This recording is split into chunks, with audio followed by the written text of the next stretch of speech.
A very good morning, good afternoon, good evening to all my dear students. I am CS Shweta, and today we are starting with a very fresh new chapter, students, that is law relating to fugitive economic offenders. And we are going to talk about Fugitive Economic Offenders Act 2018.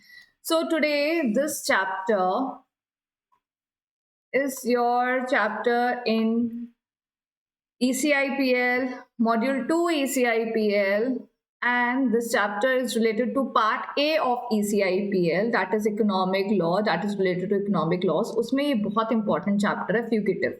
अच्छा, अब important मैं बोल सकती हूँ क्या important है क्या नहीं है. तो बच्चे बहुत पूछते हैं मैम इस चैप्टर से कितने मार्क्स का आ जाएगा, क्या आ जाएगा. तो अगर मार्किंग स्कीम की बात करी जाए स्टूडेंट्स, तो 5, 3 to 6, 7 मार्क्स का देखा जाता है इस चैप्टर से. हो सकता है कि आ जाए 7 मार्क्स का, 3 मार्क्स का, या ये भी हो सकता है कि कुछ भी ना आए, राइट. क्योंकि एक स्टेटेड पैटर्न नहीं बताता आईसीएसआई. हाँ, हम पास्ट ईयर पैटर्न जरूर देख सकते हैं, पिछले सालों के पैटर्न के हिसाब से एक अनुमान लगा सकते हैं. पर आप बोलें कि 7 नंबर का आ जाएगा या 10 नंबर का आ जाएगा या कुछ भी नहीं आएगा, हम ऐसा कुछ भी चीज नहीं बोल सकते, राइट. तो लेकिन हमें सब कुछ अच्छे से पढ़ के जाना है. एग्जाम में कुछ भी पूछ ले, we should be ready with our answers, right. क्योंकि आप इस लेवल पे हो, आप एक प्रोफेशनल स्टेज पे हो, तो आईसीएसआई आपके सारे स्किल्स को देखेगा कि how you will be able to retrieve any information. हो सकता है कि बच्चे जो नॉन इम्पॉर्टेंट टॉपिक समझ के जो छोड़ जाते हैं ना, बहुत बार वही एग्जाम में पूछ लेता है. तो एक वो नहीं बता सकते कि यही एग्जाम में आएगा, ठीक है ना. एक अनुमान लगा सकते हैं कि हाँ ये आ सकता है, इसके चांसेस ज्यादा हैं, या ये नहीं आ सकता, इसके चांसेस कम है, right student. So we have ECIPL and we have this lesson which is law relating to fugitive economic offenders. So this particular PPT we have covered the whole chapter. If you'll compare this PPT with your study material, you will see that every topic, even every line is covered from your study material, right. So let's talk about this act. अभी students सब इस act के बारे में हम एक एक करके बात करेंगे. First we need to understand what is fugitive means.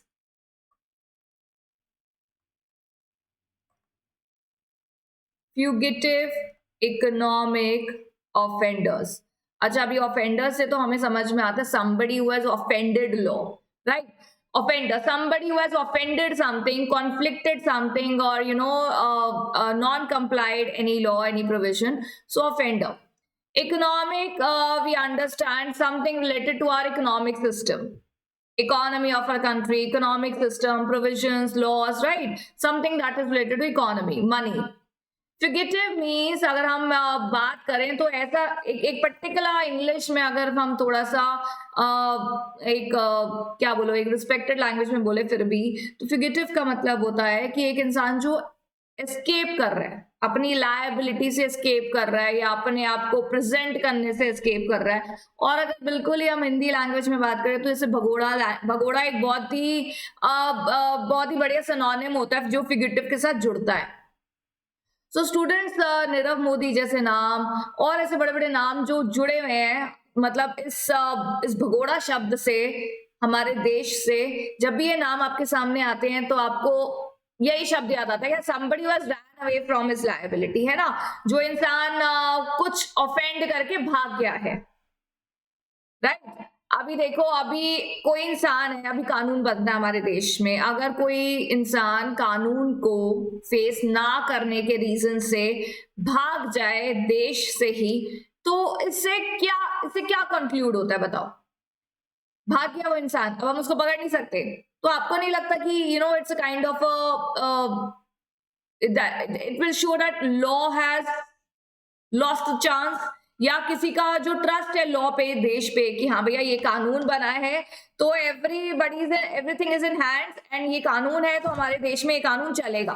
तो इस चीज पे थोड़ा सा जो ट्रस्ट है वो ऐसे हो जाएगा ना, यहाँ ये सही है कि अगर तुम्हारे ऊपर कोई भी ऑफेंड का या कोई भी ऑफेंस का अगर तुम्हारे ऊपर कोई लॉ एम्प्लॉय हो रहा है तो तुम देश छोड़ के भाग जाओ, है ना, भगोड़े बन जाओ, and you will be sorted. सबसे इजी रास्ता है ना ये. एक तो ये सबको ट्रस्ट खो देगा लॉ में, दूसरा खुद के देश की इकोनॉमी के लिए अच्छा नहीं है, तीसरा लॉ की डिसरिस्पेक्ट है ये तो, है ना। तो अगर आप ऐसी कोई सिचुएशन सुनते हो, और आपने सुनी ही है, आपने बड़े दिग्गज दिग्गज नाम सुने हुए हैं किंगफिशर पीएनबी से जुड़े हुए, जो आपको बताते हैं कि हाँ यहाँ पे ये एक इजी वे आउट है कि पहले घपला करो और फिर भाग जाओ देश से, है ना। तो ये चीजें आप भी जब कभी सुनी भी होंगी, आपने सुनी तो होंगी कहीं ना कहीं, लेकिन जब सुनी होंगी तो आपको ये आया होगा मन में कि हाँ ये सही है भाई, सारे लॉ हमारे लिए ही है, बड़े बड़े लोग तो भाग जाते हैं इस देश से। तो ऐसा कुछ आया होगा माइंड में, जिसकी वजह से आपको थोड़ा सा ऐसा महसूस हुआ होगा कि why there is law then, when everybody has to run away, why there is law is so weak। तो एक विश्वास जो होता है ना कानून पे, वो थोड़ा सा ऐसा हो जाता है। सो somehow हमारे देश ने ब्लैक मनी को एक कंट्रोल में लाने के लिए मनी लॉन्ड्रिंग एक्ट बनाया, बेनामी ट्रांजैक्शंस एक्ट बनाया। वैसे ही ये भी एक एक्ट है फ्यूगिटिव इकोनॉमिक ऑफेंडर्स, कि इन सिचुएशंस को कैसे हैंडल करा जाए जहां पे जो पर्सन ऑफेंडिंग पर्सन है, he is leaving the country and running away, so that उनको एक लिटिगेशंस उनको कोई भी प्रकार का क्लेम फेस ना करना पड़े। अभी 2024 की एक रिपोर्ट के हिसाब से हमारे फाइनेंस मिनिस्टर ने ये चीज बताई थी कि ईडी की रिपोर्ट के हिसाब से हमारे देश ने 2000 से ऊपर करोड़ में रिकवरी करी amount from the major economic offenders of our country, right. उनसे इतना क्लेम कर लिया गया। सो जब हम ये न्यूज सुनते हैं तो हमें एक आश्वासन आता है कि यस, मतलब कोई भाग नहीं सकता स्कैम करके, कोई ऐसे ही हमारे लॉ का मजाक नहीं उड़ा सकता। रिकवरी हो जाती है, क्लेम हो जाता है, फेस तो करना ही पड़ेगा तुमको, right. So that brings the confidence in you कि राइट। होता है ना अभी क्लास में कि कोई बच्चा है, वो शरारत करके भाग गया, टीचर ने उसको छोड़ दिया, तो तुम्हें ऐसा हो जाएगा ना कि भाई सारे टीचर हमें ही डांटती है, टीचर की तो कोई वैल्यू ही नहीं है। एक बार माइंड में आएगा ना, अगर कोई बच्चा क्लास में मिसबिहेव करे और टीचर उसको कुछ ना बोले, तो आपको टीचर पे लगेगा कि अरे ये इसका मतलब सभी ऐसे कर सकते हैं। पहली चीज लगेगी चलो हम भी यही करेंगे नेक्स्ट टाइम, है ना। दूसरा कि टीचर तो बिल्कुल भी स्ट्रांग नहीं है, टीचर में तो दम नहीं है ना, टीचर तो बिल्कुल भी स्ट्रिक्ट नहीं है, इस टीचर की क्लास में तो पढ़ाई ना करो, बस यही सब करो, शरारतें करो, आपको एक ऐसा implication आ जाएगा माइंड में। सो somehow it is very important to control this kind of situation also। जब से ये एक्ट आया ना, 10 बड़े बड़े इकोनॉमिक ऑफेंडर्स हमारे देश में बताए गए हैं कि yes these are the economic offender, fugitive economic offenders of our country. Economic offenders, fugitive economic offenders किनको बोलते हैं, हालांकि हम आगे बात करेंगे, बट कुछ बातें जो बहुत जरूरी है। ऐसे लोग जिन्होंने कहीं ना कहीं प्रोविजंस ऑफ लॉ तोड़ते हुए दिखे हैं, इलीगल एक्टिविटी या किसी भी ऐसी प्रॉपर्टी का लेजर देखते हुए मिले हैं जो इलीगल है, then you have somebody who has left the country to avoid such claims, left the country. ये मेरा पेन थोड़ा ठीक नहीं चल रहा, वैसे मेरी हैंडराइटिंग खराब ही है, but still left the country. Then we have somebody जिनका ये टोटल वैल्यू इज 100 करोड़ और मोर, मतलब उससे कम का होगा तो चलेगा, उससे कम का होगा तो क्या हम वो प्रॉपर्टी कॉन्फिस्केट या हम उस इंसान को इकोनॉमिक ऑफेंडर नहीं बोलेंगे, वो देश छोड़ के भाग गया तो। देखिए एक सीलिंग लिमिट होती है, सिविल का केस बनेगा, लेकिन फ्यूगिटिव डिक्लेयर कर देना, किसी इंसान को, किसी इंडिविजुअल को फ्यूगिटिव इकोनॉमिक ऑफेंडर डिक्लेयर करना, उसके लिए the value of those illegal claims, criminal proceeds, ये 100 करोड़ से ऊपर होने चाहिए। तो उस इंसान को क्या डिक्लेयर कर दिया जाएगा, फ्यूगिटिव इकोनॉमिक ऑफेंडर, अगर ये चीजें सारी सेटिस्फाइड होंगी। वो एक पर्सन है, इंडिविजुअल है, प्रोविजन ऑफ लॉ ब्रेक कर रहे हैं, इलीगल एक्टिविटी में है, left the country and hit somewhere, specially like London और पता नहीं कहाँ का अलग अलग देश में लोग चले जाते हैं एंड अपनी आइडेंटिटी छुपा लेते हैं या सामने नहीं आते। इनफैक्ट ये जो कॉन्ट्रैक्टिंग स्टेट्स होती हैं, जैसे हमारे देश का दूसरे देश के साथ ट्रिटी है, साइन करा हुआ है, तो अगर उस देश से भी सहयोग मांगा जाता है कि भैया इस इंसान को वापस भेजो, या फिर इलेक्ट्रॉनिकली उस इंसान की काउंसलिंग में वो आए, और अगर वो इंसान आता ही नहीं है, वो कह रहा है मुझे कुछ नहीं करना, then you will be declared as a fugitive economic offender, right. अभी फ्यूगिटिव इकोनॉमिक ऑफेंडर की जब बात करते हैं तो प्रिवेंशन ऑफ मनी लॉन्ड्रिंग की बहुत ज्यादा महत्व है, क्योंकि मनी लॉन्ड्रिंग में जो डायरेक्टर हैं, जो स्पेशल कोर्ट एस्टैब्लिश करे गए हैं, those people, those officers, those authorities have a right to file an application, have a right to file an application to declare a person as a fugitive economic offender. और जब कोई fugitive economic offender declare करा जाएगा तो इस act के provisions अब उसके ऊपर लगना शुरू हो जाएंगे, राइट। तो अब इस एक्ट के बारे में हम लोग पढ़ेंगे स्टूडेंट। इस एक्ट में 26 सेक्शन है, 3 चैप्टर्स है, एक शेड्यूल है जिसमें सारे ऑफेंसेस दिए जाते हैं कि अगर आपने ये सारे ऑफेंसेस करे हैं then you can be considered as a fugitive economic offender. तो इस एक्ट में हम सब बातें करने वाले हैं, किसके पास पावर है, कैसे प्रोसीड करा जाता है, व्हाट इज द प्रोसीजर, कि पहले कौन फाइल करता है एप्लीकेशन, कहाँ फाइल करता है एप्लीकेशन, फिर कैसे उस इंसान को नोटिस डाला जाता है, फिर देखा जाता है वो इंसान आता है या नहीं आता है, उसकी प्रॉपर्टी कैसे कॉन्फिस्केट करी जाती है, अटैचमेंट कैसे होती है प्रॉपर्टी की, ये सब बातें करेंगे अब। आपको नहीं लगता अगर उस इंसान की कोई प्रॉपर्टी है हमारे देश में, तुम तो भाग गए, बिल्डिंग तो उठा के नहीं लेके जा सकते ना, वो तो हम कॉन्फिस्केट कर सकते हैं प्रॉपर्टी, है ना। तो उसके प्रोविजन बताए गए हैं इस एक्ट में। So it's a very interesting act. आजकल तो मैम हम ब्लैक मनी की बात ही कर रहे हो, कभी बेनामी ट्रांजेक्शन, कभी फ्यूगिटिव इकोनॉमिक ऑफेंडर्स। अभी तो सारे चैप्टर्स हैं और आपके लिए as a company secretary who is a very important officer for compliance of law, so ये सारी चीजें आपको तो समझना जानना बहुत जरूरी है, राइट। क्योंकि देखा जाए तो इकोनॉमिक ऑफेंडर एक इंसान है, स्कैम करता है कॉर्पोरेट लेवल पे, कॉर्पोरेट के बड़े इंपॉर्टेंट ऑफिसर्स हैं आप। सो somehow being a very important officer, KMP of a company, you shall be aware about these type of acts and they are very important, right? So let's start with the Fugitive Economic Offenders Act 2018. So students, पहली चीज, there have been several instances of economic offenders fleeing मतलब भाग जाते हैं, the jurisdiction of Indian courts. सबसे easy तरीका है ना, सबसे इजी। मुझे तो लगता है कोई बच्चा भी होता है छोटा सा, उसको भी सबसे इजी वे आउट लगता है कि मम्मी थप्पड़ मारने वाली तो भाग जाओ यहाँ से, इस जगह से ही भाग जाओ, बड़े नहीं हुए सब, है ना। Anyway, this is something very serious. Anybody who has offended the economic, who is the economic offender fleeing the jurisdiction, जो टेरिटोरियल लिमिट इंडियन कोर्ट की जो आपके ऊपर लग रही है, आप उससे ही भाग जाएं। एंटिसिपेटिंग मीन्स अगर आपको लग रहा है कि अरे मेरे पे ना क्रिमिनल प्रोसीडिंग आ सकती है, या कहीं से पता चल गया कि मेरे अगेंस्ट प्रोसीडिंग आ सकती है, या तो पहले ही भाग गया वो इंसान, या फिर जब उसको पता चला, उसके नॉलेज में ये चीज आई कि हाँ ये प्रोसीडिंग होने वाली है मेरे ऊपर, या हो चुकी है पर पेंडिंग है, तो वो इंसान क्या हो गया, देश छोड़ के भाग गया। ज्यूरिसडिक्शन जो है इंडियन कोर्ट्स की, उसी को फ्ली करके he has run away. The absence of such offenders from Indian courts has several deleterious consequences. Obviously, that's अभी हमने यही डिस्कस करा स्टूडेंट, जब मैंने आपको बताया फ्यूगिटिव ऑफेंडर्स कौन होते हैं, there and then only we discuss कि भाई क्या नुकसान है, इसके बहुत ज्यादा कॉन्सिक्वेंसेज होते हैं। एक तो ये ऑब्स्ट्रक्ट करता है investigation criminal cases, it waste the precious time of the courts, it undermines the rule of law in India. Of course अभी ये सब चीजें होंगी, कोई छोड़ के भाग जाएगा तो एक आम जनता, एक जो नॉर्मल पीपल है, उनको कितना वो कहेंगे भैया हम कुछ गलत कर दे, हम अगर बैंक की एक EMI तक नहीं पे करते हैं तो हमारे ऊपर कितने सारे मतलब क्लेम्स और हमें कितनी हैरेसमेंट तक फेस करनी पड़ती है। वैसे देखा जाए तो आप एक नॉर्मल इंसान के हिसाब से सोचो, एक पर्सन है, उसने बैंक लोन लिया हुआ है, ठीक है, उसने EMI पे नहीं करी, बैंक कॉल करा जा रहा है EMI पे करो, EMI पे करो।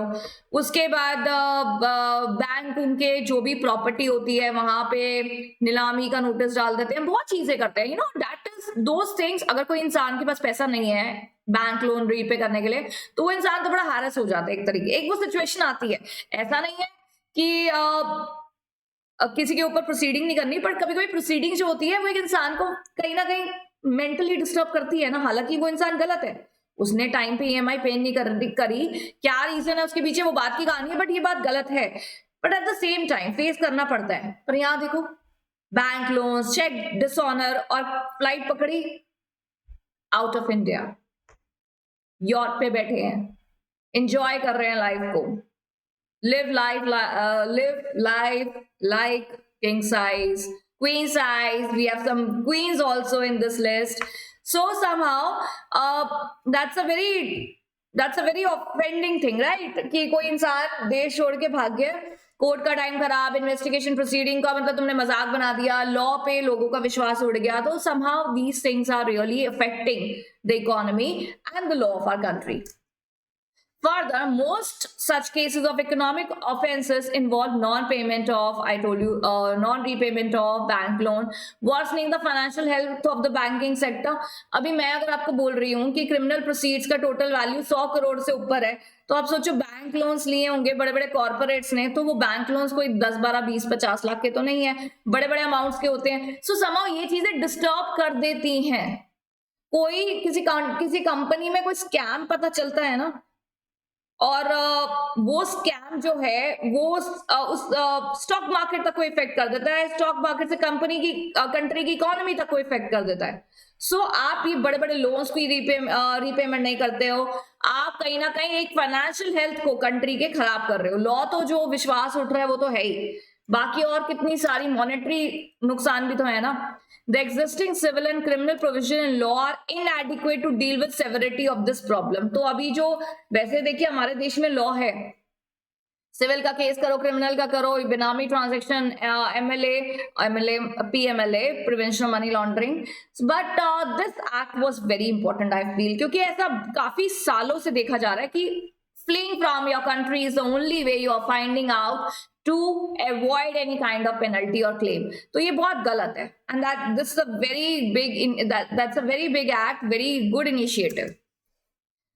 So in order to address the said problem and lay down the measures to deter the economic offenders from evading the provision of Indian law, remaining outside the jurisdiction of Indian court, यहाँ कह रहे हैं in order to address, इस problem को address करने के लिए act बना है क्या, और ये एक्ट मेजर्स और कुछ ऐसे फीचर्स है इस एक्ट के जो क्या कर रहा है, इकोनॉमिक ऑफेंडर्स की पावर्स को कम कर रहा है, और वो इकोनॉमिक ऑफेंडर्स जो इंडियन लॉ को अवॉइड कर रहे हैं by moving outside the jurisdiction of Indian law.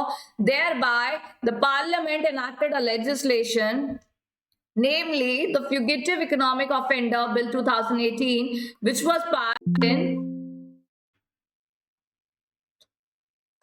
passed in the year 2018. Right, to ensure fugitive economic offenders return to India to face the action according to law. So आपको पहले शुरुआत में अच्छे से नोटिस डाला जाता है, आपको बुलाया जाता है, अगर आप उसमें भी नहीं आ पा रहे हो तो आपको ऑनलाइन काउंसलिंग का भी इनिशिएटिव का भी एक ऑप्शन दिया जाता है, उसको भी आप इग्नोर करते हो. फिर आपकी प्रॉपर्टी पे बात आती है, तो गवर्नमेंट के पास राइट है, गवर्नमेंट के पास पावर है कि गवर्नमेंट कह रही है कि we will take your property, we will confiscate your property, the property will be attached. यही अच्छा तरीका है ना, क्योंकि तुमने तो इतना यहाँ पे बेवकूफ बना दिया कानून का, बाहर भाग गए, तुम वहां पे घूम रहे हो, लाइफ जी रहे हो अपनी, राइट. तो यहाँ पे जो तुम्हारी प्रॉपर्टी है जिसके दम पे, या तुमने ऐसे जो लोग हैं जो मे बी तुम्हें वहां पे फाइनेंसिंग कर रहे हैं because of your property here, let's confiscate your property, let's attach your property to the offence. Right? Don't you think that's a very good initiative to bring back those fugitive economic offenders back to our country? Right? So these are the powers. There's a process. देखिए अभी क्या है, देश है, देश को चला रही है गवर्नमेंट. अब गवर्नमेंट हर राइट को अपने हाथ में ले ले और हर एक्शन नहीं ले सकती जब तक कोई कानून ना आ जाए उसको लेकर, राइट. ये तो बड़ी कॉमन सी बात है, आप भी कह रहे हो कि अरे मैम ऐसा होता, तो ये तो बड़ी कॉमन सेंस वाली बात है, ऐसा कर लेना चाहिए था. बट जब तक कोई कानून नहीं होगा किसी चीज को लेके तो गवर्नमेंट भी हेल्पलेस है. So this is proven to be the best initiative when it comes to fugitive economic offenders of our country.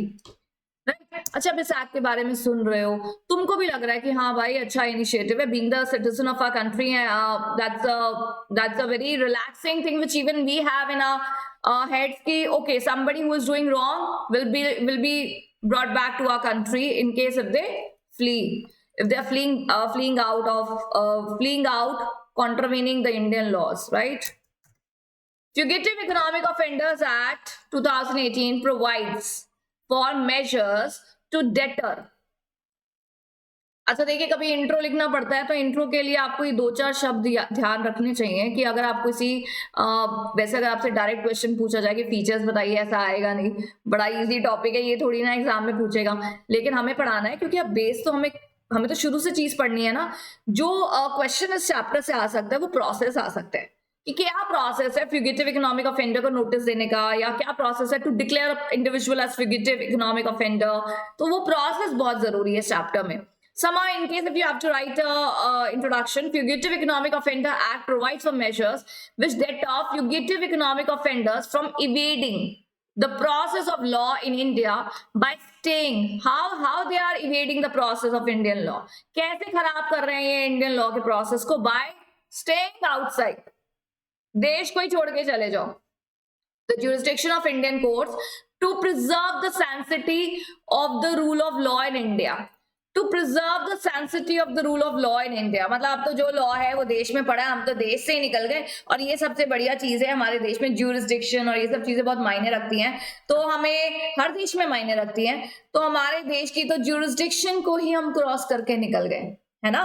तो वही हम चले गए, तो हम जिस देश में, अब हम उस कानून में हैं, तो जो भी हमारा प्रोसीडिंग था वो रह गया, रात गई बात गई, अगली फ्लाइट पकड़ के हम निकल गए। हाँ, ये तो वही चीज हो गई ना। So that's something very wrong. तो ये एक्ट बात करता है क्या क्या फीचर्स है इस एक्ट के। पहला, it defines the term fugitive economic offender, KMP, proceeds of crime. मतलब ये जो एक्ट जो है वो क्या कर रहा है, डेफिनेशंस देता है अलग अलग चीजों की। They are talking about attachment of property. देखो जो इसके highlighted feature है, this has been highlighted here so that you should have this thing in mind कि इस एक्ट में, देखिए वैसे मैंने आपको पहले ही बता दिया था, अगर आपसे कोई भी पूछता है कि फ्यूगिटिव एक्ट में क्या है, What is fugitive act is talking about? क्या मेजर फीचर्स है इस एक्ट के जो इस एक्ट को इतना खास बना रहे हैं और आप भी इस एक्ट की इतनी तारीफ कर रहे हो। ये एक्ट आपको डेफिनेशंस देता है पहली तो, ऑफ कोर्स बिना डेफिनेशंस के हम कैसे प्रोसीड करेंगे। देन अटैचमेंट ऑफ प्रॉपर्टी बताता है, कॉन्फिस्केशन, डायरेक्टर को पावर देता है। मैंने क्या बोला, आप मनी लॉन्ड्रिंग एक्ट के डायरेक्टर हैं, आप स्पेशल कोर्ट हैं, पर आपके पास कुछ ही चीजों की पावर्स है जो कानून में लिखी है, आप उसके ज्यादा बाहर नहीं जा सकते हो, आप उस एक्ट के पावर के दायरे के बाहर नहीं जा सकते हो। ये एक्ट पावर देता है डायरेक्टर को सर्वे सर्च सीज करने की, कॉन्फिस्केशन करने की प्रॉपर्टी को, disentitlement of the fugitive economic offender from putting forward or defending any civil claim। मतलब अभी देखो ये भी कितनी इंपॉर्टेंट बात है, चोर को बोला जा रहा है भाई तो डिफेंड कर, जब तेरा ऑफेंस प्रूफ हो गया है फिर कहाँ का डिफेंस। हालांकि हमारे देश में इस चीज को बहुत मायने दिए जाते हैं लॉ में कि आपके खिलाफ अगर कोई क्लेम है, you are always have the reasonable opportunity, you will always have the opportunity to put forward your claim, your appeal, your defence. But यहाँ पे बोल रहा है, ये एक्ट बोल रहा है कि अगर कुछ चीज प्रूफ हो गई है, सो एक फ्यूगिटिव ऑफेंडर को ये मौका ना दिया जाए और उससे ये राइट ना दिया जाए, डिसएंटाइटल कर दिया जाए उसको इस राइट से to put forward his defence. कहाँ का डिफेंस? अगर आपने कोई गलती करी है, आप भागे हुए हो, यहाँ से भाग गए हो ये इतना बड़ा स्कैम करके, वापस नहीं आ रहे हो बुलाने पे, फ्यूगिटिव ऑफेंडर डिक्लेयर कर दिए गए हो। देखो डिक्लेयर ऐसे नहीं कर देते रातों रात, इसके लिए पूरा प्रोसेस है, ठीक है ना, समय लगता है, समय दिया जाता है सामने वाले को कि वापस आ जाइए, चीजें रिजॉल्व कर दीजिए। हो सकता है कि आपकी प्रॉपर्टी अटैच ना हो सकता है कि आपकी हम प्रॉपर्टी कॉन्फिस्केट ना करें, रिलीज कर दें आपकी अटैचमेंट, ये भी हो सकता है। तो आप वापस आइए, काउंसलिंग करिए आप, बट अगर आप कहीं पे भी संयोग नहीं कर रहा है कि इंसान, तो उसको डिक्लेयर कर दिया जाता है। अपॉइंटमेंट ऑफ एन एडमिनिस्ट्रेटर है इस एक्ट में, अपील टू हाई कोर्ट भी है against the order issued by special court. ये स्पेशल कोर्ट देखिए पीएमएलए में आता है, prevention of money laundering act में जो स्पेशल कोर्ट है वही यहाँ पे भी एप्लीकेशन लेता है with respect to declaring any person as fugitive economic offender, ठीक है। तो अगर स्पेशल कोर्ट का आप अपील करना चाहते हो तो आप 30 दिन में अपील कर सकते हो हाई कोर्ट में। अभी कोई इंसान बोले मैं कोई ऑफेंडर नहीं हूँ, I went out on a, मतलब you understand, I was outside, I didn't come back, but doesn't mean you'll confiscate my property. I was not into illegal. अब इंसान अपील कर सकता है, उसको अपील का राइट दिया गया, ठीक है, कि अगर आपको लगता है कि आप नहीं है इस लिस्ट में, तो आप यहाँ पे अपील कर सकते हैं हाई कोर्ट में against the order of special court. आगे देखिए, fugitive economic offender, individual against whom a warrant for arrest in relation to a scheduled offense is issued। अभी क्या है ना, देखो अभी ऐसा नहीं है कि एकदम ही पीएमएलए स्पेशल कोर्ट या कोई डायरेक्टर बोल दे कि mister A is economic fugitive economic offender, not like that. There is a process to declare a person as a fugitive economic offender, and the person जिसके खिलाफ एक अरेस्ट वारंट निकला है, उसको बोला जा रहा है कि ये अरेस्ट वारंट है तुम्हारे अगेंस्ट एंड तुम्हें आना है, पर वो इंसान आ नहीं रहा, अवॉइड कर रहा है क्रिमिनल प्रोसीडिंग। तो पढ़िए, कोर्ट ने इशू कर दिया है एक अरेस्ट वारंट, तो हमें इकोनॉमिक ऑफेंडर के बारे में पता है कि अरेस्ट वारंट इशू कर दिया है। वारंट क्यों इशू करा है? क्योंकि उसने कोई ऑफेंस किया होगा, ऑफ कोर्स। ऑफेंस कौन सा students? Scheduled offence. Scheduled offence वो ऑफेंस है जो इस के शेड्यूल में दिए गए हैं, लिस्ट ऑफ ऑफेंस जो भी आएंगे आगे, वो अगर आपने ऑफेंस किया है और आपके अगेंस्ट अरेस्ट वारंट इशू हो गया है। हु हैज लेफ्ट इंडिया, मैंने आपको शुरू में ही बताया था कि ऑफेंडर के लिए आपने कोई ऑफेंस किया हो, इलीगल काम किया हो, आप इंडिया छोड़ के चले गए टू अवॉइड क्रिमिनल प्रोसिक्यूशन, और ये दो बार आ गया to, being abroad refuses to return to India to face criminal prosecution is a fugitive economic offender. मतलब ऑफेंस करा, scheduled offence, left India, in fact left India के साथ साथ अगर वो इंसान या तो फिर मना कर रहा है, एक तो छोड़ के चला गया और मना भी कर रहा है कि मैं वापस नहीं आऊंगा, I am not going to come back, or he is not replying to the notices issued even by the contracting state। contracting state समझ गए ना, वो देश जिस देश के साथ हमारे देश की ट्रिटी साइन हुई है with respect to any kind of assistance। तो वो देश, अगर मैं बोलूं कि भाई लंदन में ये इंसान छुपा हुआ है या कहीं किसी देश में ये इंसान छुपा हुआ है, तो कॉन्ट्रैक्टिंग स्टेट से आप एक संयोग मांग सकते हैं कि उस इंसान को पर्टिकुलर नोटिस डाला जाए that return back to India, but that person is not returning back. ढीठ है, वो कह रहा है नहीं मैं तो यहीं रहूंगा, यहीं मर जाऊंगा, लेकिन इंडिया नहीं जाऊंगा वापस। यही करते हैं ऑफेंडर्स, वो कह रहे हैं जो बचा कुचा स्कैम कराएं अब यहीं पे अपनी जिंदगी जी लेंगे, वापस नहीं जाएंगे, बची कुची जिंदगी बची कितनी है हमारी। देखते हो कैसे बूढ़े बूढ़े लोग लेजर लाइफ जी रहे हैं, यहाँ पे स्कैम करके भाग गए हैं। तो it's a fugitive economic offender.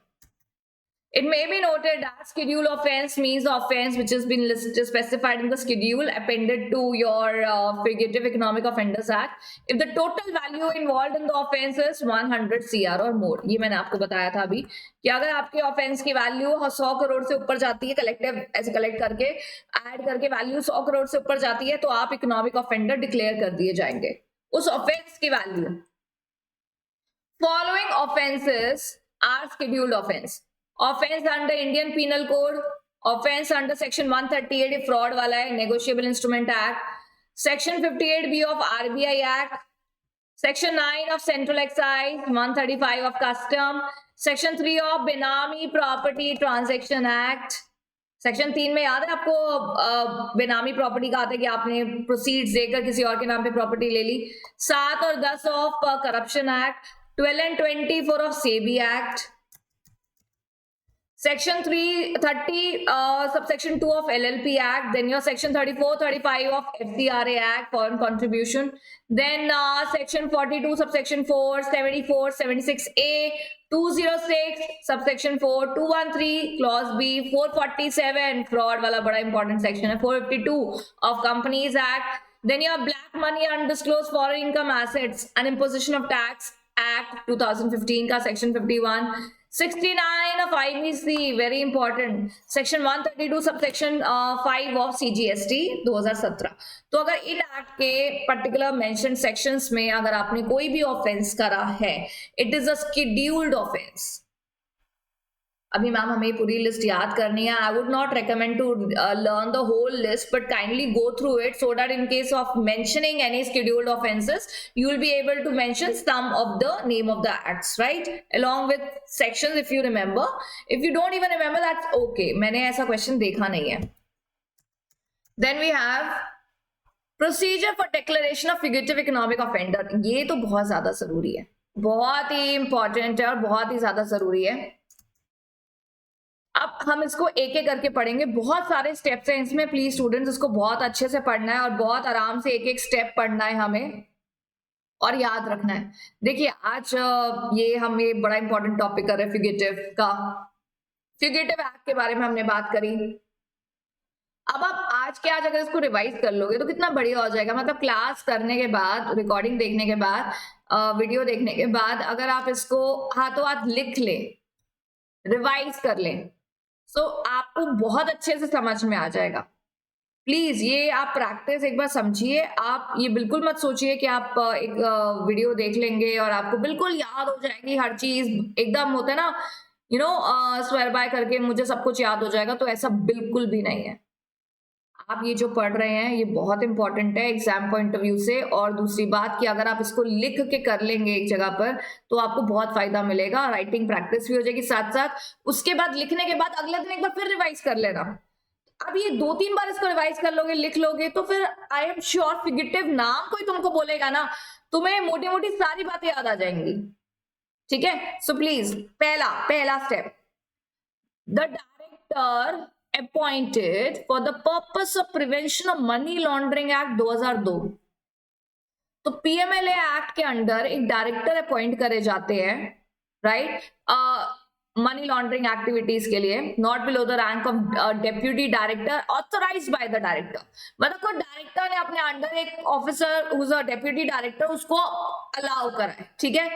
Director, अभी देखो इसकी फ्यूगिटिव की सारी कहानी पीएमएलए से जुड़ी हुई है. पीएमएलए एक्ट में जो मनी लॉन्ड्रिंग की बात करता है कि कोई इंसान अपने ब्लैक मनी को इंट्रोड्यूस कर रहा है, मतलब इकोनॉमी में ला रहा है और उसको कन्वर्ट कर रहा है इनटू व्हाइट मनी.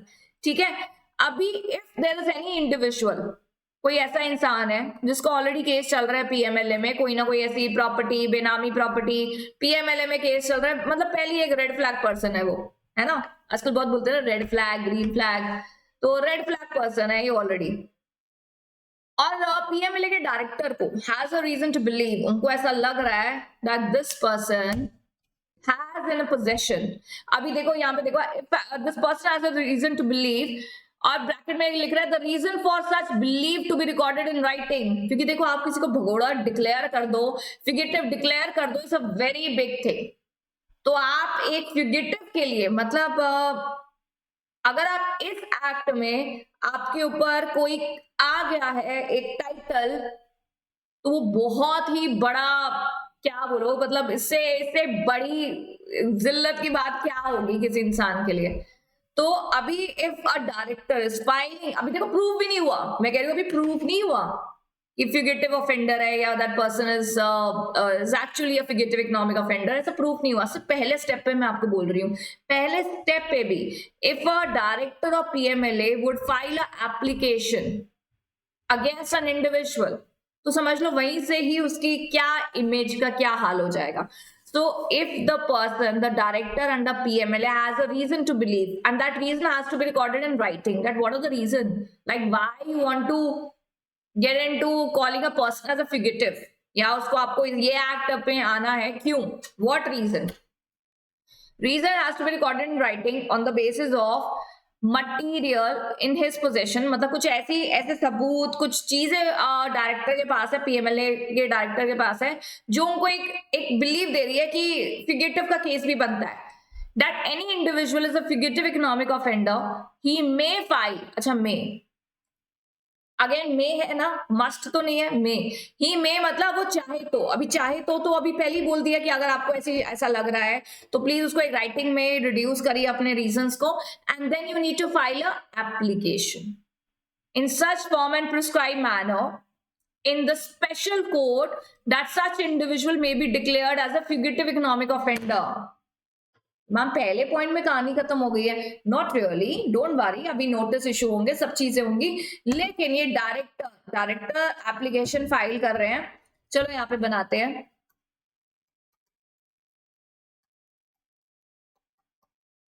पीएमएलए के डायरेक्टर जो हैं ये स्पेशल कोर्ट में, स्पेशल कोर्ट कहाँ एस्टैब्लिश हुआ है students? Established under PMLA, prevention of money laundering act. कोई बच्चा एकदम से जागा है, नींद में से जागे, क्या लिखा है मैम ने? PMLA, prevention of money laundering act. So special court establish under PMLA. तो डायरेक्टर ने स्पेशल कोर्ट में फाइल करा एप्लीकेशन,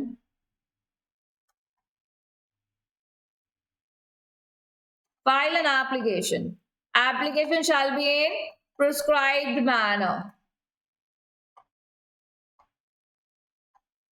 आ रही prescribed manner लिखा है, ठीक है। To declare a person to file in such a form that such individual may be declared as, again may be, अभी भी चीज ऐसे डिक्लेयर नहीं हुआ बेचारा इंसान, तो ये एप्लीकेशन के इंसान के खिलाफ होगा कि भाई ये इंसान को फ्यूगिटिव इकोनॉमिक ऑफेंडर डिक्लेयर कर दिया जाए, ऐसा स्पेशल कोर्ट में एप्लीकेशन भेजेगा। अब आगे का रोल स्पेशल कोर्ट का है, डिक्लेयर नहीं हुआ अभी भी वो इंसान, लेकिन डायरेक्टर ने एक शंका जारी करी है, शंका मतलब क्या बोलते हो, एक शक जारी करा है, एक उनको शंका हो रही है मन में कि डाउट हो रहा है कि this particular person is fugitive economic offender, तो इसको डिक्लेयर कर सकते हैं। स्पेशल कोर्ट को एप्लीकेशन दी है किसने? डायरेक्टर ने। देखो मैं स्टेप को आपको ऐसे करके बता रही हूँ सो दैट आपको अच्छे से याद रहे, ठीक है ना। तो ये पहला स्टेप हो गया। मुझे एक बात बताओ, एप्लीकेशन अभी जो जैसे तुम्हें बोलना फ्यूगिटिव इकोनॉमिक ऑफेंडर कैसे डिक्लेयर करा जाता है, तो आपको सबसे पहला कौन याद आना चाहिए? डायरेक्टर एंड स्पेशल कोर्ट, ठीक है, डायरेक्टर स्पेशल कोर्ट। फिर अभी एप्लीकेशन तो भेज दिया डायरेक्टर ने, तो एप्लीकेशन में क्या लिख के भेजेंगे? एप्लीकेशन में एप्लीकेशन शैल कंटेन, अच्छा मैं आपको नहीं बता रही, आप सोचो एप्लीकेशन में क्या होगा। तुम अपने आप के अंदर डायरेक्टर की आत्मा ले आओ, तुम सोचो कि मैं डायरेक्टर हूँ पीएमएलए का, think yourself to be the director and now you have a evidence, you have a document and you feel that there is a chance that this particular individual Mr. A जिसका case चल रहा है already, PMLA में भी इसके कुछ ऐसी बेनामी प्रॉपर्टी भी कुछ है और कुछ पीएमएलए में भी उसका केस चल रहा है, and I have a reason to believe that this person shall be declared as economic offender, fugitive economic offender. तो डायरेक्टर क्या करेगा? सबसे पहले एप्लीकेशन फाइल करेगा, किसको? Special court. एप्लीकेशन में क्या होगा? वो इंसान, उस इंसान की प्रॉपर्टी, प्रोसीडिंग, उसके ऑफेंसेस, क्योंकि देखो ऑफेंस भी तो शेड्यूल्ड ऑफेंस में से होना चाहिए ना, तभी तो फ्यूगिटिव इकोनॉमिक ऑफेंडर डिक्लेयर होगा। अगर कोई इंसान का जो ऑफेंस है वो शेड्यूल्ड ऑफेंस नहीं है तो फिर कैसे डिक्लेयर होगा? अभी आपसे थोड़ी देर पहले एक बात हुई थी कि फ्यूगिटिव इकोनॉमिक ऑफेंडर डिक्लेयर करने के लिए कुछ बातें सोचनी है। पहला, वो इंसान ने ऑफेंस करा हो, शेड्यूल्ड ऑफेंस करा हो, वो इंसान has left India, the jurisdiction of Indian courts, avoiding the criminal proceeding, वो भाग गया है। तीसरा, is not returning back to India. चौथा, हमने बात करी स्टूडेंट की उसके ऑफेंस का टोटल वैल्यू 100 करोड़ से ऊपर हो। So if a person is satisfying like all the eligibilities to become a fugitive economic offender, please लिख मत देना ये एलिजिबिलिटी नहीं है, लेकिन मैं बोल रही हूँ कि अगर वो सारे पॉइंट्स को सेटिस्फाई कर देता है तो director will file application. Application में बातें आएंगी, क्या रीजन है भाई? रीजन ऑफ बिलीफ, देखो यहाँ लिखा था ना, reason to be recorded in writing, तो उसकी कॉपी जानी चाहिए। क्या इंफॉर्मेशन है आपके पास जो आपको ऐसा लग रहा है कि दिस पर्सन के जो प्रोसीड्स है वो 100 करोड़ से ऊपर है और ये पर्सन फ्यूगिटिव इकोनॉमिक ऑफेंडर है? उसकी लिस्ट ऑफ प्रॉपर्टीज भेजिए और वैल्यू भी भेजिए ताकि स्पेशल कोर्ट भी इस चीज पे सेटिस्फाइड रहे कि 100 करोड़ से ऊपर है। लिस्ट ऑफ प्रॉपर्टीज या बेनामी प्रॉपर्टीज जो इस पर्सन ने इंडिया में ओन करी है या इंडिया के बाहर जो ओन करी है, बताइए। लिस्ट ऑफ पर्सन जिनका इसके साथ इंटरेस्ट है, कौन कौन मिला हुआ है, किस किसका इंटरेस्ट है इसकी प्रॉपर्टी में, कौन यहाँ क्या संभाल रहा है इसकी प्रॉपर्टी इंडिया में, ये सारी बातें स्पेशल कोर्ट के पास जाएंगी डायरेक्टर द्वारा। तो डायरेक्टर ये सारी चीजें भेजेंगे। कहानियां खत्म नहीं होती, अभी तो सिर्फ बातें चल रही हैं, कम्युनिकेशन। प्रोसीड्स ऑफ क्राइम का मतलब यहाँ जो ये शब्द यूज हुआ है ना, प्रोसीड्स ऑफ क्राइम, इसका मतलब क्या है? मीन्स एनी प्रॉपर्टी डिराइव्ड और ऑब्टेन्ड डायरेक्टली और indirectly by any person as a result of criminal activity. नाम से ही पता चल रहा है, प्रोसीड्स ऑफ क्राइम मतलब क्राइम जो तुमने करा है, जो प्रॉपर्टी खरीदी है या डायरेक्टली इनडायरेक्टली जो भी तुमने पैसा कमाया है क्राइम से, वो क्या कहलाया जाएगा? Proceeds of crime. बट यहाँ पे proceeds of crime is specially related to those offence which are mentioned in a schedule, और you can say relating to scheduled offence, or the value of such property, or where such property is taken or held outside country, the property equivalent in value held within the country or abroad, तो उसका value भी निकाल के आप भेजेंगे। Proceeds का मतलब कि ये प्रोसीड्स है क्राइम क्रिमिनल एक्टिविटी के। अब जब उसकी वैल्यू निकालते हैं तो कहते हैं चाहे वो इंडिया में या इंडिया के बाहर है, उसकी उस समय क्या मटेरियलिस्टिक वैल्यू है, वो हिसाब से आप प्रोसीड्स पूरा डिटेल में विद प्रूफ भेजेंगे स्पेशल कोर्ट में। कौन भेजेगा? डायरेक्टर। तो अभी तो देखो कम्युनिकेशन की बात हुई है, अभी तो डायरेक्टर और स्पेशल कोर्ट के कम्युनिकेशन के बारे में बात हुई है। Let's talk further. Where an application has been duly filed, the special court shall issue the notice to an individual who is alleged to be a fugitive economic offender. अभी पहले 2 points किसके बारे में बात कर रहे हैं? डायरेक्टर और उसके एप्लीकेशन के बारे में। तीसरा सबसेक्शन बात कर रहा है कि एप्लीकेशन जो स्पेशल कोर्ट को मिलता है, स्पेशल कोर्ट भी पहले एप्लीकेशन देखेंगे, ऐसे नहीं कि सीधा ही नोटिस डाल दिया, पहले एप्लीकेशन देखेंगे। They will also satisfy themselves कि हाँ भैया ये बात में दम है, and let's issue a notice to the individual, तो उसको जाएगा नोटिस। अब वो अब इंडिया में है या बाहर है? बताओ, इसको जो नोटिस गया है ये इंसान कहाँ पर है? बताओ जरा, कहाँ है ये इंसान? इसको जो नोटिस गया है ये इंसान है कहाँ? इंडिया में है या इंडिया के बाहर है? मैम बाहर ही लग रहा है, तभी तो उसको ये बोल रहे हैं फिगिटिव भगोड़ा, तभी तो बोल रहे हैं। जब वो भागा ही नहीं है तो उसको भगोड़ा क्यों बोलेंगे हम, फिगिटिव क्यों बोलेंगे? तो इंडिया के बाहर ही लग रहा है। इज एलीज टू बी, उसको जाएगा स्पेशल कोर्ट द्वारा notice. The notice shall also be issued to any other person. तो तीसरा चौथा पॉइंट कह रहा है कि स्पेशल कोर्ट नोटिस डालेगा, एक तो उस इंडिविजुअल को जो फिगिटिव इकोनॉमिक ऑफेंडर के लिए एलिजिबल हो गया है, दूसरा उस इंसान को भी नोटिस जाएगा जो इन प्रॉपर्टी से जुड़ा हुआ है, जिसका एप्लीकेशन में नाम मेंशन है। कौन सा एप्लीकेशन? डायरेक्टर ने जो भेजा था एप्लीकेशन, वही वाला application. A notice of special court shell require, इस नोटिस में कोई घर की बातें नहीं हो रही है, इस नोटिस में स्पेशल कोर्ट ने उस इंडिविजुअल को क्या बोला है? भैया वापस आ जाओ, इस जगह पे मिलो, जगह तेरी और टाइम भी ये वाला, ये जगह ये टाइम पे मिल जाओ, not less than 6 week. 6 weeks कितना हो गया? तकरीबन 1.5 महीना है ना ब्रॉडली, तो 1.5 महीने का मतलब 6 वीक्स का नोटिस दिया जाता है कि 6 वीक से पहले पहले तुम इस जगह पे इस टाइम पे मौजूद हो जाओ। स्पेशल कोर्ट का नोटिस आ गया।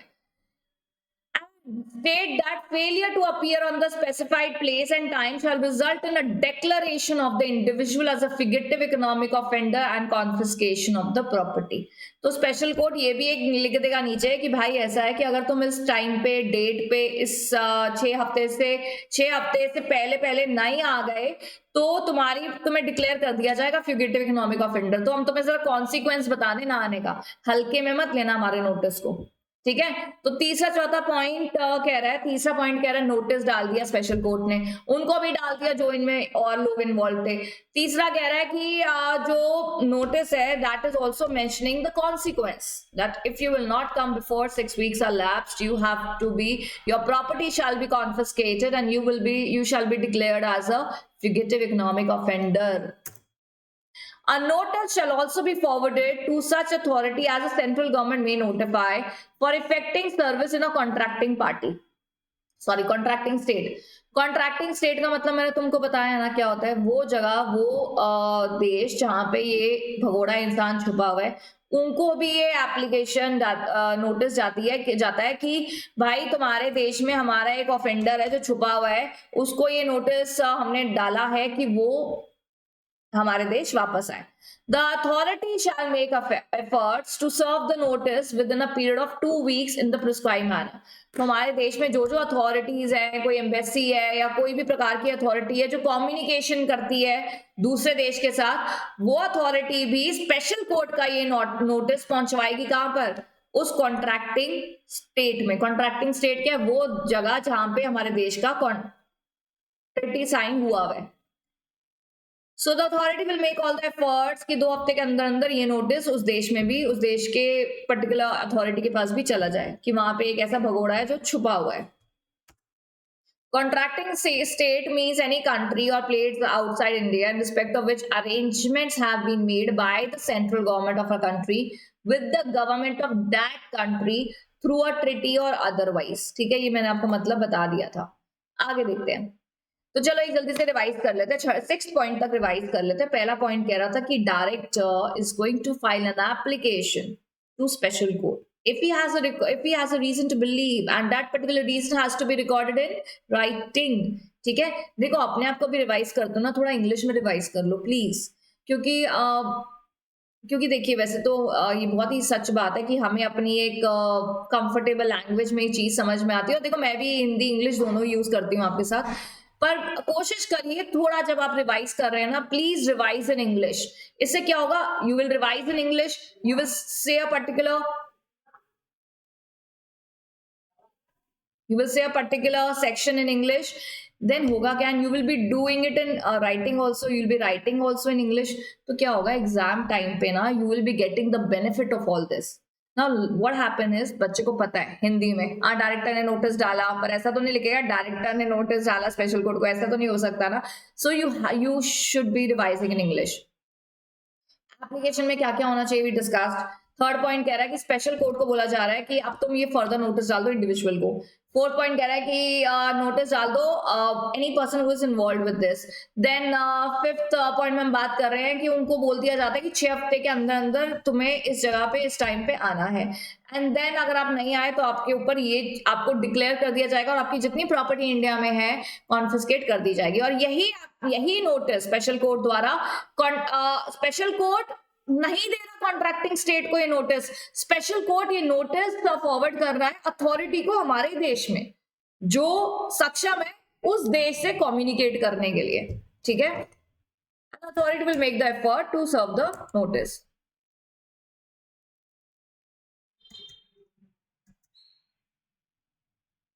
चलिए, एक तो ट्रांजिशंस इतने होते हैं धीरे धीरे आ रहे हैं।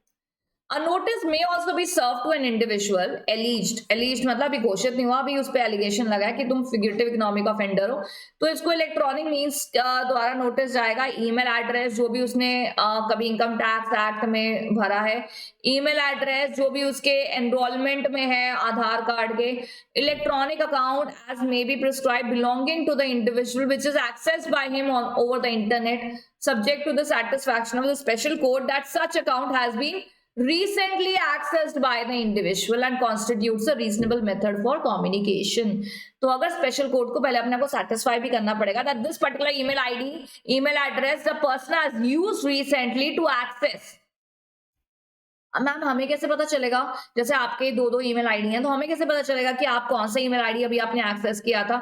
सो इससे क्या होता है ना कि एक पर्सन को एज ए स्पेशल कोड आपको एक कम्युनिकेशन ईमेल आईडी पता होना चाहिए। You have to be satisfied yourself and how you will get yourself satisfied using the help of any IT department. आपको अपने आप को सेटिस्फाई करना है कि इस पर्सन ने ये यूज कर रहा है, ये इसका सोशल मीडिया हैंडल है, उस पर ये पर्टिकुलर ईमेल एड्रेस है, तो आप कोशिश करिए कि उसी ईमेल एड्रेस पे भेजें। क्या नोटिस कौन भेजेगा, special court. Where the individual to whom the notice has been issued. अब नोटिस चला गया, नोटिस की कहानी खत्म। तीसरे से लेके 7वें पॉइंट तक हमारे नोटिस चल रहा था। अब 8वें पॉइंट पे बोल रहा है कि अगर नोटिस इशू कर दिया गया स्पेशल कोर्ट द्वारा, दैट पर्सन इंडिविजुअल जिसको नोटिस इशू हुआ है by the special court appears in person at the place and time जो नोटिस में आया था, the special court may terminate the proceeding में। अब भगोड़ा कैसे बोलेंगे ना उसको, आप उसको फ्यूगिटिव डिक्लेयर करना चाहते थे। फ्यूगिटिव मतलब somebody who has transcended the boundary of our country and has fled away, निकल गया हमारे देश से बाहर। अब तो आ गया ना, तो फ्यूगिटिव का तो खत्म केस। ठीक है। Where an individual to know to, अब यहाँ पे 3 सिचुएशन है, देखो एक तो वो आ गया, ठीक है, दूसरा वो आया नहीं, वो कह रहा है मैं ऑनलाइन काउंसलिंग करूंगा, तीसरा वो कह रहा है भाड़ में जाओ मैं नहीं आ रहा। तो अब हर केस में देखो क्या होगा। When individual has been issued the notice, the person to whom the notice is issued by the special court appear in person, तो special court क्या करेगा, इस proceeding को terminate कर देगा, कर सकता है। Where an individual to whom the notice has been issued fails to appear, आता ही नहीं, at a place and time specified in the notice, but enters appearance through counsel, the special court may in its discretion give a period of 1 week to file a reply to the application। वो इंसान कह रहा है कि मैं council के through आना चाहता हूँ, मतलब देखिए वैसे ऑनलाइन काउंसिल हो सकता है, फिजिकली भी आपका यहाँ पे कोई काउंसलर है जो कह रहा है कि मैं रिप्रेजेंटेटिव हूँ, मैं वो मिस्टर ए नहीं आ पा रहे हैं, देश के बाहर हैं, वो नहीं आ रहे, मैं काउंसिल हूँ। चलो कोई तो स्टेप हुआ ना, तो स्पेशल कोर्ट कहेगा ठीक है, फिर हम 1 हफ्ते का और टाइम देंगे to for the reply to the application. आपको जितने भी आप पे इल्जाम लगे हैं, आपके कौन सा एप्लीकेशन जो डायरेक्टर ने फाइल किया था ना स्पेशल कोर्ट को, तो आइए जरा आप जवाब दीजिए, आपके ऊपर ये सारे इल्जाम लगे हैं, काउंसिल के लिए आप आए हैं ना, तो आप जवाब दीजिए, ठीक है। Where an individual to whom the notice is issued fails to enter into appearance, ना appearance आ रहा है in through counsel, ना in person आ रहा है, the special court is satisfied, और special court ने देखा the service of notice has been affected on such party, notice चला गया उसके पास, the notice could not be served in spite of best effort because such an individual has evaded service of notice, it may after recorded reason in writing proceed to hear the application। अभी क्या है, अभी तक special court कह रहा था मैं application को नहीं देख रहा, अभी तो उस इंडिविजुअल को बुलाओ। डायरेक्टर ने पीएमएलए के जो डायरेक्टर है, डेप्यूटी डायरेक्टर है, या फिर उन्होंने एप्लीकेशन में भर भर के चीजें दी हैं इस इंडिविजुअल के बारे में, बट अभी हमें भरोसा, पर अभी सामने वाले को बुलाना जरूरी है, पहले बुलाया, वो आ गया, बहुत अच्छी बात है, नहीं आया थ्रू काउंसिल आया, चलो ठीक है, आया ही नहीं, और अगर स्पेशल कोर्ट को लग जाए कि भैया नोटिस गया है उसके पास, या नोटिस नहीं गया है क्योंकि उस इंसान ने सर्विस ही नहीं ली है, या जो भी ऐसा है, तो अब स्पेशल कोर्ट इस एप्लीकेशन को आगे कंसिडर करेगा। उसके बाद क्या होगा, declaration of fugitive economic offender। Hearing the application, if the special court is satisfied that individual is a fugitive economic offender, it may by order declare the individual as fugitive economic offender for reason to be recorded in writing। और declaration, अब आगे की कहानी देखो ना, आगे कहानी देखिए कैसे बोल रही है कि आपको एज अ स्पेशल कोर्ट ने वेट करा, नोटिस डाला, वो आया, गुड, नहीं आया, क्या रीजन है वो भी नहीं भेज रहा है, रीजन ऐसे एक्ट कर रहा है कि उसको नोटिस सर्व ही नहीं हुआ, तो स्पेशल कोर्ट कहेगा okay no problem, now we will proceed with the application. First हमारे स्पेशल कोर्ट कहेगा मेरे पास तो एप्लीकेशन आ गई थी डायरेक्टर द्वारा, पर मैंने पहले नोटिस दिया, अब नोटिस का कोई जवाब नहीं देना, so I will now proceed with the application and now I will see what to do. So special court अगर सेटिस्फाई हो जाए कि ये इंसान नहीं आना चाह रहा वापस, even after giving the notice and everything, तो special court will be declaring the person as fugitive economic offender and the reason has to be recorded in writing कि क्यों करा स्पेशल कोर्ट ने ऐसा। Special court on a declaration, the special court may order that any of the following property stand confiscated to the central government। The proceeds of crime, जितने भी criminal इनकी यहाँ पे offenses करें इन्होंने, जो भी उसके proceeds है, proceeds मतलब बैंक अकाउंट है, या उनकी कोई शेयर्स हैं, या यहाँ पे कोई प्रॉपर्टी है, सब कॉन्फिस्केट कर दो, या कोई प्रॉपर्टी या बेनामी प्रॉपर्टी है इंडिया में, इंडिया के बाहर जो उस ऑफेंडर ने यहाँ पे ओन करी हुई है, सब ले लो। Confiscation order of the special court shall to the extent possible identify the properties in India।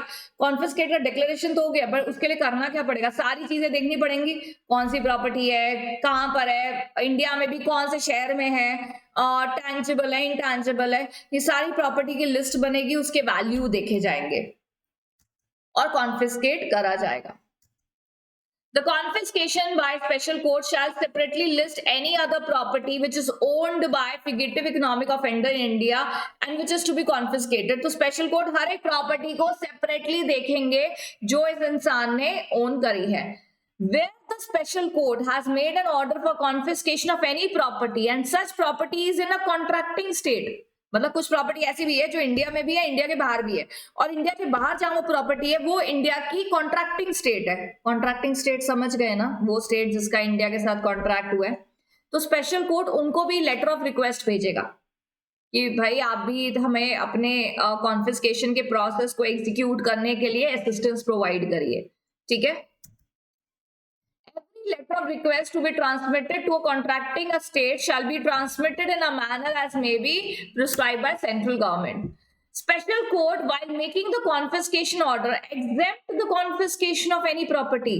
मतलब स्पेशल कोर्ट कह रहा है मैं कुछ प्रॉपर्टी की कॉन्फिस्केशन के दौरान कुछ प्रॉपर्टी को एग्जेम्प्ट भी कर सकता हूं अगर वो प्रॉपर्टी किसी इंसान ने ये प्रूफ हो जाए कि वो if the special court is satisfied that such interest was acquired bona fide and without the knowledge of the proceeds of crime. अब समझ रहे हैं, अगर कोई इंसान ने कॉन्फिस्केशन का स्पेशल कोर्ट कह रहा है अगर कोई ऐसा इंटरेस्ट हमें कॉन्फिस्केशन के दौरान मिला जो किसी तीसरे इंसान का है और तीसरे इंसान का कोई लेना देना नहीं है, उसको पता भी नहीं था कि ये क्राइम है, क्रिमिनल प्रोसीड्स है या एनीथिंग, तो उनका कॉन्फिस्केशन को मैं एग्जेम्प्ट कर सकता हूं, ऐसा स्पेशल कोर्ट बोल रहा है.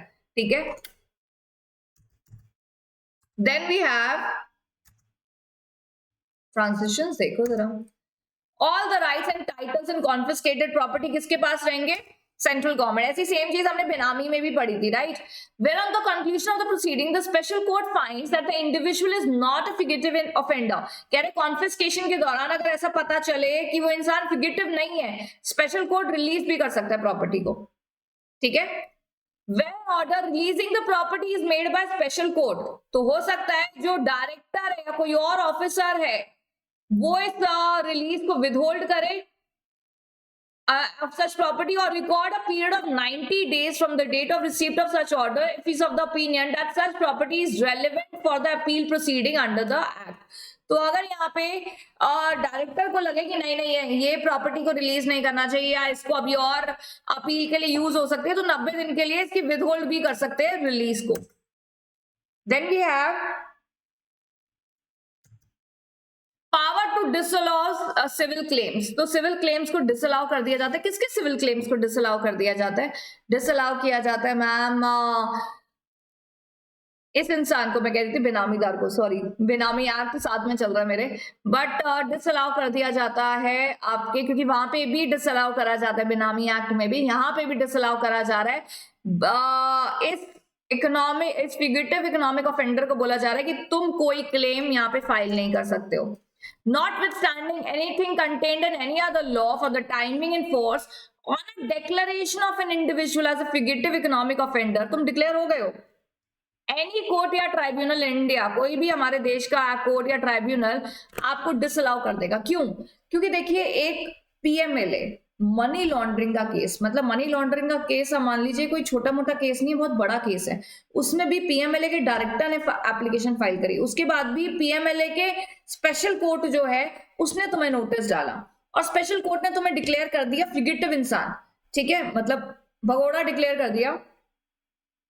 हमारे देश में आज तक 10 बड़े बड़े फिगेटिव इकोनॉमिक ऑफेंडर है. आपको कि 10 ही है? बस 10 ही है भाई. फिगेटिव इकोनॉमिक ऑफेंडर किसी को डिक्लेयर करना इतना आसान नहीं है. और हमारा फ्यूगेटिव एक्ट ये बोल रहा है कि इन इंसानों को बिल्कुल डिसअलाउ कर दिया जाए कि वो अपना कोई डिफेंड या क्लेम सिविल क्लेम दे सकें. एनी कोर्ट और tribunal in India in any civil proceeding before may disallow any company, LLP, partnership और any other organization to present a defense. चाहे वो अगर उस कंपनी के डायरेक्टर, उस पार्टनरशिप के पार्टनर्स, उस एलएलपी के पार्टनर्स एंड जो डेजिग्नेटेड पार्टनर्स हैं जिनका कंट्रोल है कंपनी के ऊपर मेजॉरिटी वाइज, अगर वो प्रूफ हो गए ऑफेंडर्स, तो ये कंपनी एलएलपी या पार्टनरशिप को बिल्कुल सिविल क्लेम करने का नहीं मिलेगा as per this act. KMP company LLP कौन है ये आपको पता ही है अलग अलग एक्ट में. KMP in Companies Act 2013, company in company law, LLP as per LLP act 2008. Then we have attachment of property. Yes अभी प्रॉपर्टी को लेके अब हम बात करेंगे नेक्स्ट क्लास में, क्योंकि अभी प्रॉपर्टी एविडेंस अपील ये है, नेक्स्ट क्लास में ये चैप्टर बिल्कुल खत्म हो जाएगा और I will revise this chapter with you. मतलब जब ये चैप्टर हम नेक्स्ट क्लास में खत्म करेंगे तो मैं आपके साथ रिवाइज भी करूंगी, ये चैप्टर रिविजन भी हम करेंगे बिल्कुल अच्छे से, फिर से एक एक पॉइंट दोबारा से पढ़ेंगे ताकि हमें ये चैप्टर बिल्कुल अच्छे से लॉक हो जाए। Right students, so I see you in the next class. क्योंकि देखिए यहां तक क्लेम की बात तक मैंने यहाँ पे इसलिए लिया क्योंकि यहां तक बात आ रही थी क्लेम नोटिस डाल दिया है, डिक्लेयर कर दिया, प्रॉपर्टी का कैसे अटैचमेंट होता है, क्या है, वो सब हम बात करेंगे नेक्स्ट क्लास में। Right students, so I see you in the next class. I hope आपको फ्यूगिटिव ऑफेंडर, आपको डेफिनेशन क्लियर है, आपको क्लियर है इस एक्ट का ऑब्जेक्टिव, इसके फीचर्स, इस एक्ट में क्या प्रोसेस है, प्रोसेस शुरू कहां से हो रहा है, खत्म कैसे हो रहा है, फिर क्लेम के लिए भी मना करा जा रहा है, डिसअलाउ करा जा रहा है ऑफेंडर को कि आप कोई भी सिविल क्लेम या डिफेंस नहीं दे सकते हो। So all this I hope you remember it clear, you have understood clearly. Now please revise it, write it down, pen down in your notebook। जो मैंने रजिस्टर आपको बोला शुरू से ही बना लेने का है, वो रजिस्टर में आप एक बार लिख लीजिए। It's a very important question as per the chapter, क्योंकि ये क्वेश्चन आने के बहुत चांसेस है। जो प्रोसीजर हमने करा है भाई, ये वाला दिस होल प्रोसेस समझ गए ना, ये वाला procedure for declaration of fugitive economic offender। So please do it, students। In the next class we'll be completing with the chapter, okay, yes, so we are completing with this chapter law relating to fugitive economic offenders in the next class। Till then please study hard, use the best of this content for your exams। My efforts will go all in vain if you are not going to join hands, क्योंकि मैं आपको जितना मर्जी पढ़ाती रहूं, अगर आप साथ में साथ नहीं देंगे, साथ में नहीं पढ़ेंगे, रिवाइज नहीं करेंगे, सो मेरा ये सब पढ़ाने का कोई फायदा नहीं है, कुछ भी नहीं है, not at all. Right, so please don't waste your time. अगर आपको रिविजन नहीं करना है तो रिवाइज करना बहुत ज्यादा जरूरी है। So I see in the next class and will be completing the chapter. मैं कहती completing the syllabus, not syllabus, chapter we will complete in the next class. Thank you.